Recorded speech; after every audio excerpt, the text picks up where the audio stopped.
everyone, my name's Kenise and today we are going to be making a cream clay cleanser. It is 100% all natural and fantastic for all skin types. However, it's particularly wonderful for dry skin. If you've got dry skin and a lot of cleansers are drying out your face or stripping your skin even more, removing all those natural, wonderful oils that we need to keep our face looking beautiful and hydrated, this cleanser is a fantastic option for you.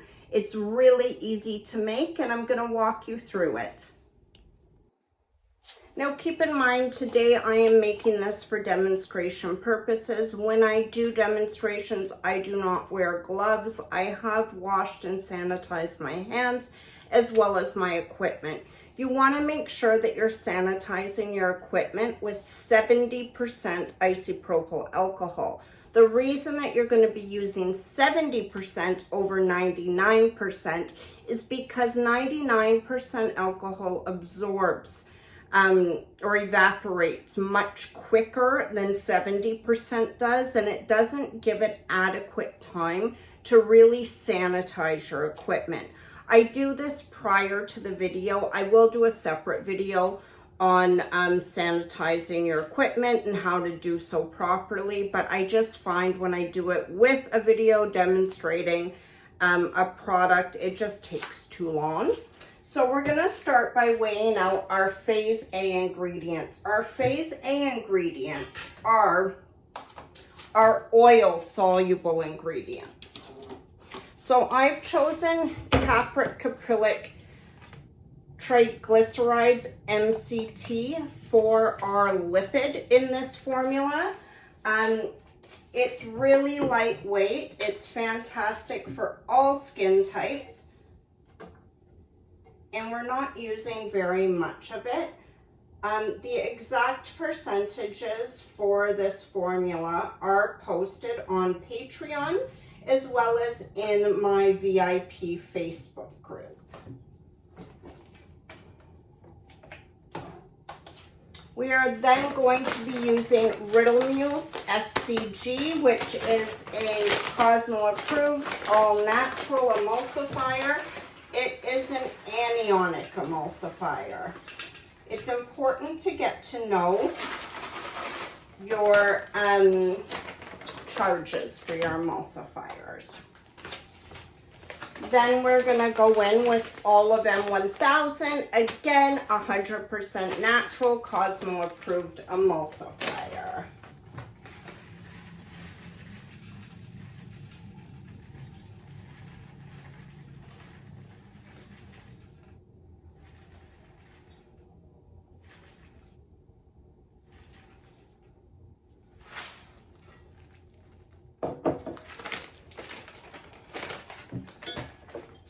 Now the second phase of our formulation is our water phase.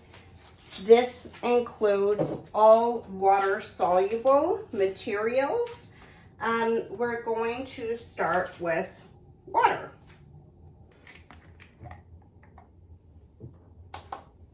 These are fantastic because when you get to the very last few drops, to make sure that you're not going over, these are great.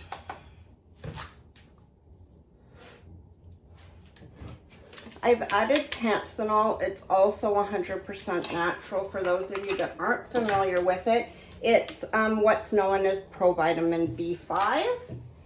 It is great for just that extra bit of moisture and softness. It gives a really soft rinse. And now we are going to go in with our clay. I'm using today French pink clay as well as kaolin clay. Please bear with me. Sometimes I'm not fantastic with the pronunciation of certain materials. However, I guarantee you I know how to work with them, which is what's important.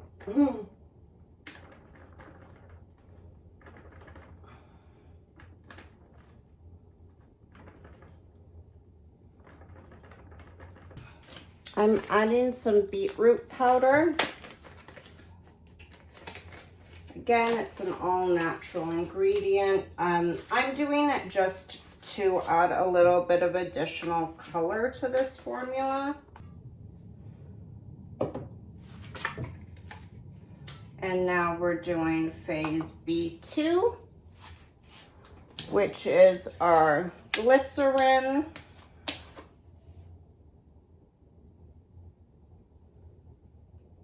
Glycerin is a humectant that draws moisture in. It also helps give a really nice feeling upon rinse.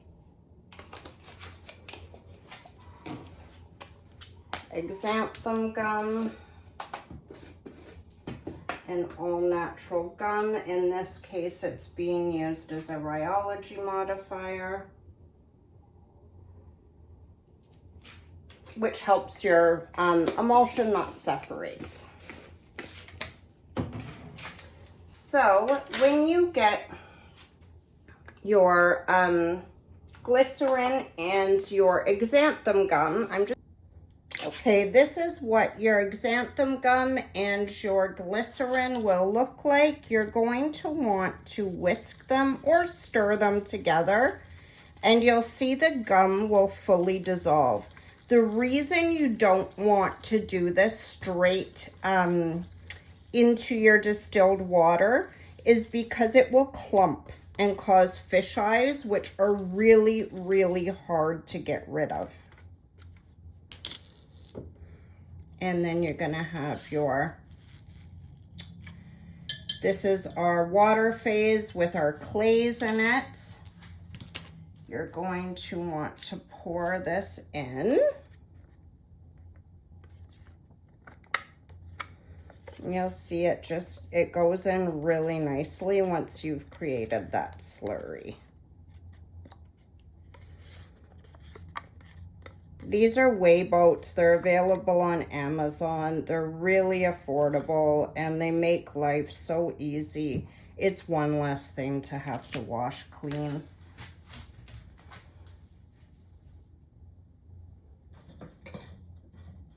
You're then going to want to whisk this.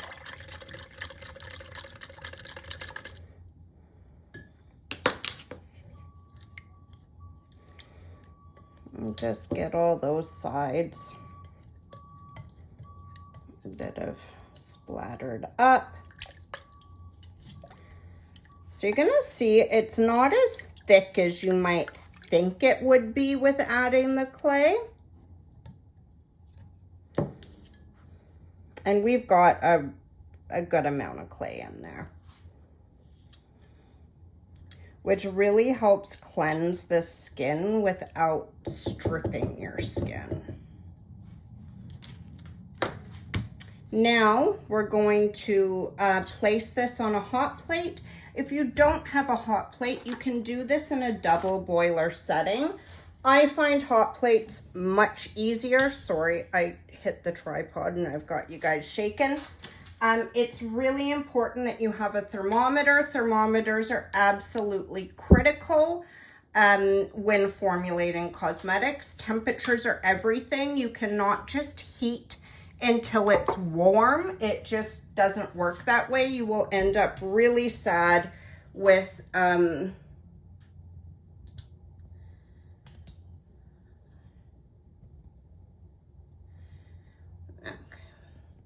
You're going to want to make sure that you have a thermometer. Thermometers are critical when formulating cosmetics. You cannot just heat things till they're warm. Temperatures are really, really important for you to create stable cosmetics. If you don't heat to the right temperature, so many things can go wrong.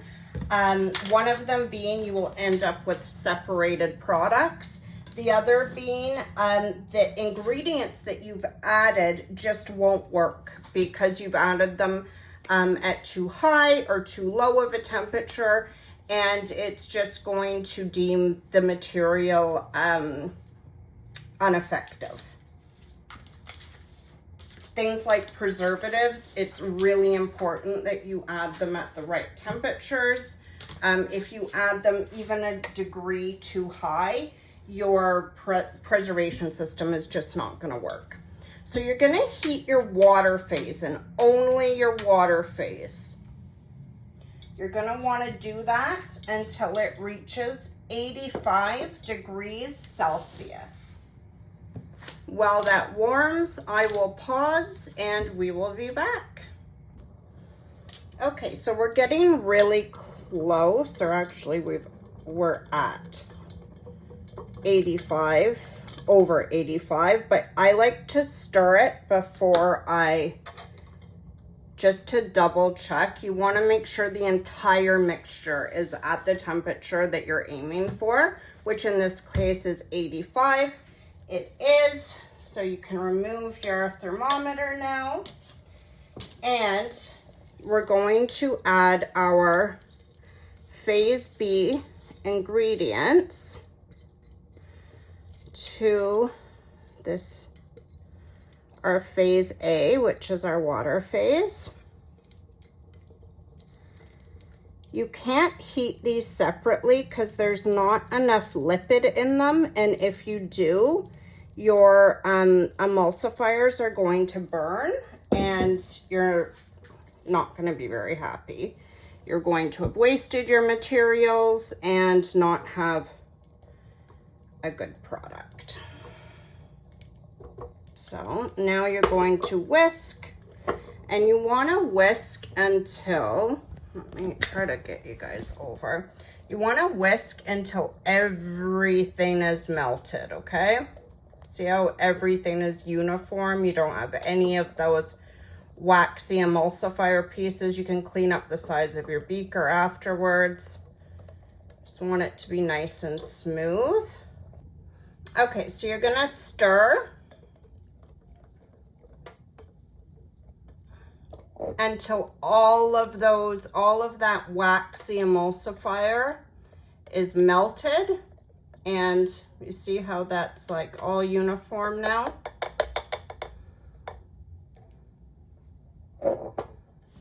And then you're gonna remove it from the heat. Okay, so we've removed it from the heat. I'm gonna use my homogenizer today. If you have a stick blender, that is great too. You want them, even though we've whisked it and everything is melted, it's important that you homogenize it for a couple of reasons. One, you want your emulsion to be stable, and in order for the emulsion to be stable, it needs high shear. High shear breaks up the molecules in the materials and makes sure that they form a uniform emulsion. And two, we've got clay in here, and it's important that you break up the particles in the clay so that they are uniform and are distributed uniformly throughout the entire emulsion.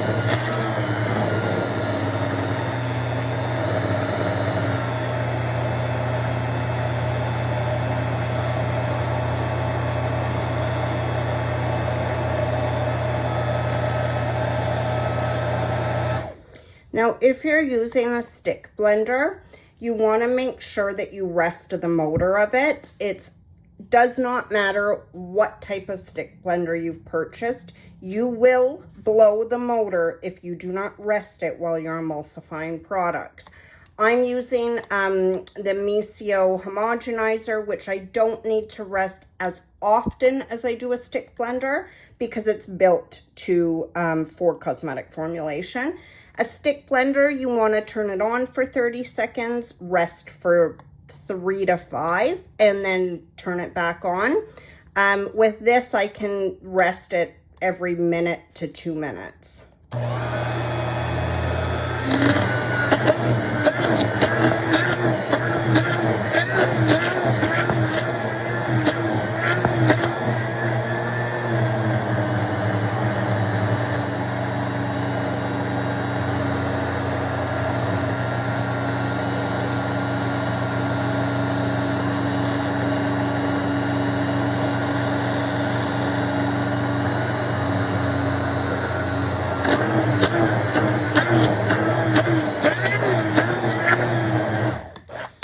Now, when working with clays, you're going to homogenize or stick blend a little bit longer than you would with just a regular emulsion.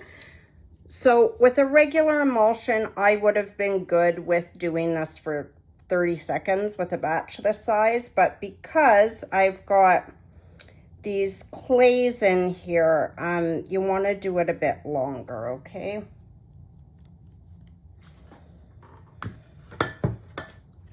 Now you're going to pop this in the fridge, and when it reaches below 40 degrees, we will be back, 40 degrees Celsius, we will be back and we will add the rest of our materials. You'll notice it will have thickened up a bit.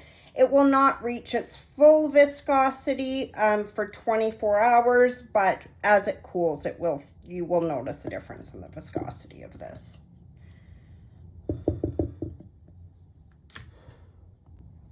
Okay, hey everyone, I've taken this out of the fridge. I'm going to test the temperature to make sure that we are below 40 degrees Celsius so that we can add. It's always best to stir it before you check the temperature because you want to make sure the entire mixture is below the temperature that you want it at.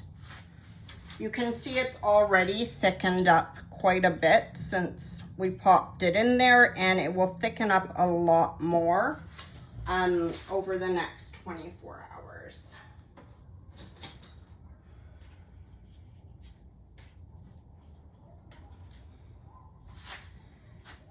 So we're gonna pop that in there. I should have brought out the essential oils I chose. So I'm just grabbing those now. Below 40, we're sitting at about 26. So it's safe to move forward. We are going to add, now I am weighing everything out on the, there's a scale next to me. I'm not just, like guessing with a pipette. You just aren't seeing the scale due to where the camera's sitting. So this is our GeoJard SCG.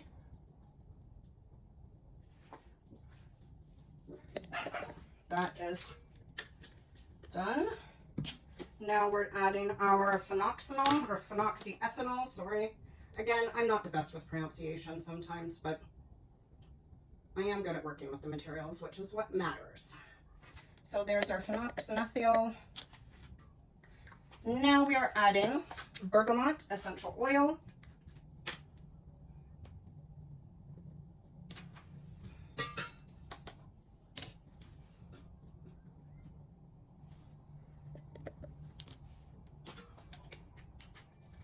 And I chose sweet orange. I love the smell of orange on essential oil.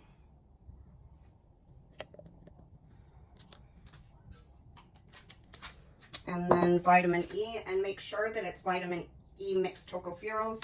Any other form of vitamin E will not work. I just realized I chose rosemary extract instead for this. Sorry, guys.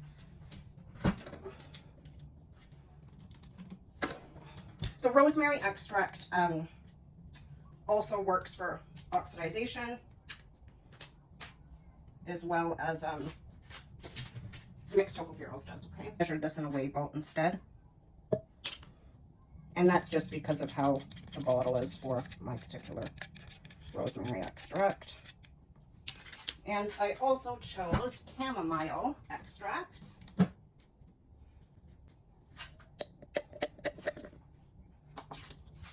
So now you're going to mix.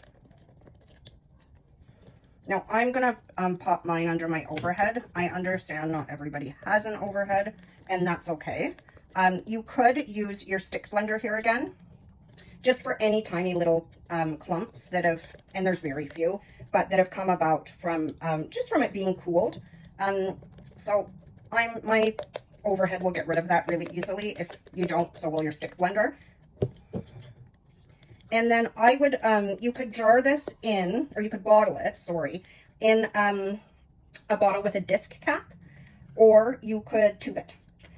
Regardless of what you choose, you should not jar or tube or bottle until 24 hours later. And the reason being is this viscosity of the product changes, for one, and two, any cooling. It's going to cool a little bit more than this, and if you put it in a bottle, you're going to end up with condensation in that bottle, and that's going to overwork your preservative. So obviously you don't want that to happen. So I'm going to just show you guys before I pop it under the overhead. I'm going to just take a little bit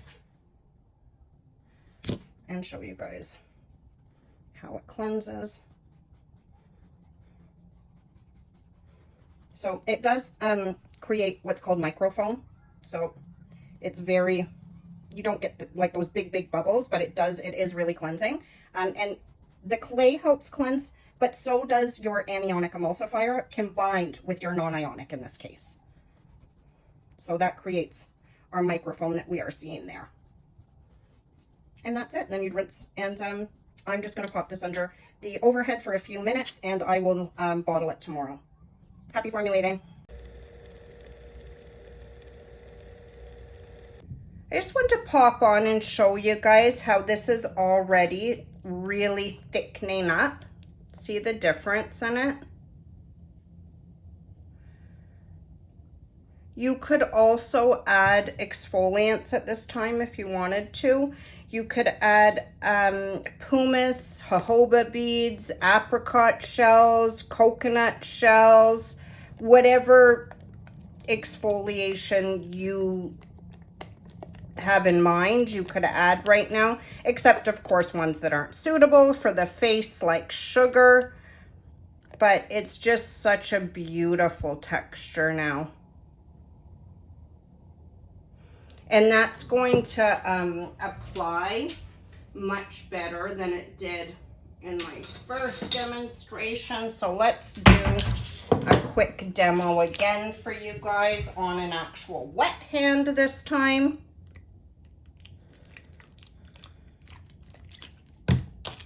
Using a different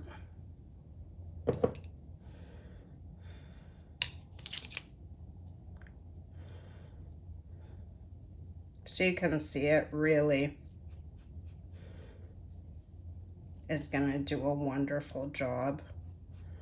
Makeup removal is a breeze with stuff like this.